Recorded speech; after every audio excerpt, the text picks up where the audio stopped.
Assalamualaikum warahmatullahi wabarakatuh. Perkenalkan, nama saya Nazma Fitria. Saya dari Program Studi Sistem Informasi Blended Plus Universitas Pembangunan Jaya.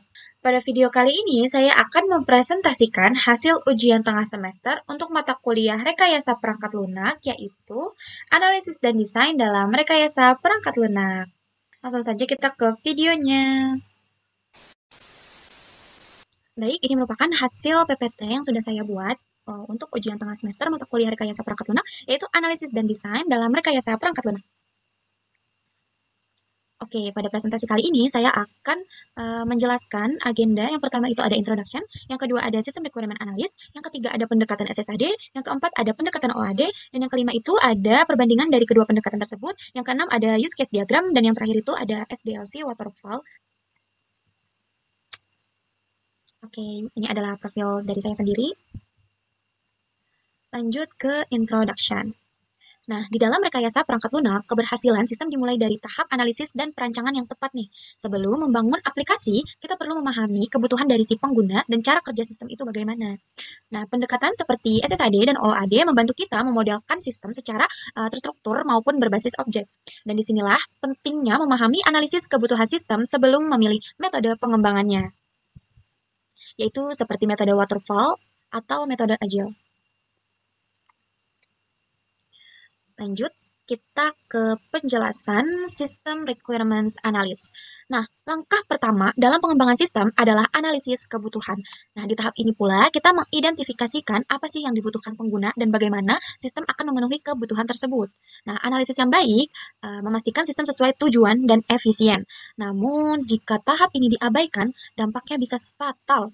Nah, sistem bisa salah arah ataupun tidak sesuai kebutuhan, bahkan gagal saat digunakan. Nah, tahapan ini memastikan sistem dikembangkan sesuai dengan kebutuhan pengguna dan tujuan bisnis. Analisis kebutuhan yang baik sama dengan fondasi bagi sistem yang sukses dan berkelanjutan.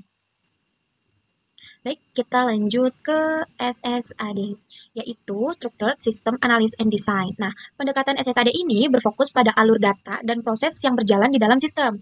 Kita menggambarkan bagaimana data masuk, diolah, dan keluar melalui diagram. Nah, seperti di sini ada contohnya, yaitu konteks diagram, yaitu batas sistem dan entitas eksternal.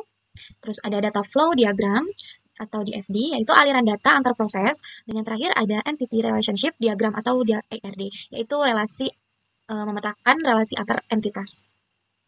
Kita lanjut, ada pendekatan OOAD, yaitu Object Oriented Analysis and Design. Nah, berbeda dengan SSAD, pendekatan OOAD melihat sistem sebagai kumpulan objek yang saling berinteraksi satu sama lain. Nah, setiap objek itu memiliki atribut, perilaku sendiri, sehingga sistem menjadi lebih modular dan mudah dikembangkan. Nah, pendekatan OOAD ini menggunakan UML, yaitu Unified Modeling Language. Nah, contoh diagramnya itu seperti use case diagram, yaitu interaksi pengguna dan sistem. Terus ada kelas diagram, yaitu struktur kelas dan atribut. Dan yang ketiga itu ada sequence diagram, yaitu urutan komunikasi antar objek. Baik, kita lanjut ke perbandingan atau kesimpulan dari kedua pendekatan tersebut, yaitu aspek fokus SSAD, ya, itu alur data dan proses, sedangkan OAD itu berfokus pada objek dan interaksi. Alat bantu SSAD yaitu ada DFD, ARD, dan juga konteks diagram yang sudah saya sebutkan tadi. Dan sedangkan OAD alat bantunya itu UML berupa use case diagram, class diagram, atau sequence diagram. Nah, SSAD fleksibilitasnya itu lebih rendah, sedangkan OAD itu lebih tinggi. SSAD lebih cocok untuk sistem stabil dan prosedural, sedangkan OAD yaitu sistem dinamis dan juga modular. Pemilihan pendekatan harus menyesuaikan dengan karakteristik proyek dan stabilitas kebutuhan sistem. Oke, lanjut kita masuk ke use case diagram.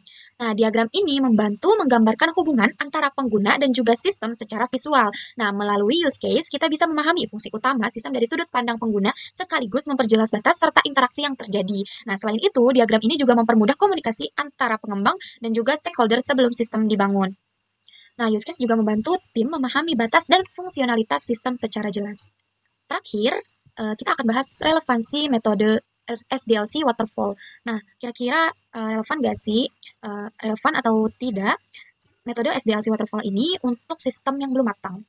Nah, model waterfall ini berjalan secara bertahap dan berurutan, yaitu dimulai dari analis, desain, implementasi, hingga pengujian.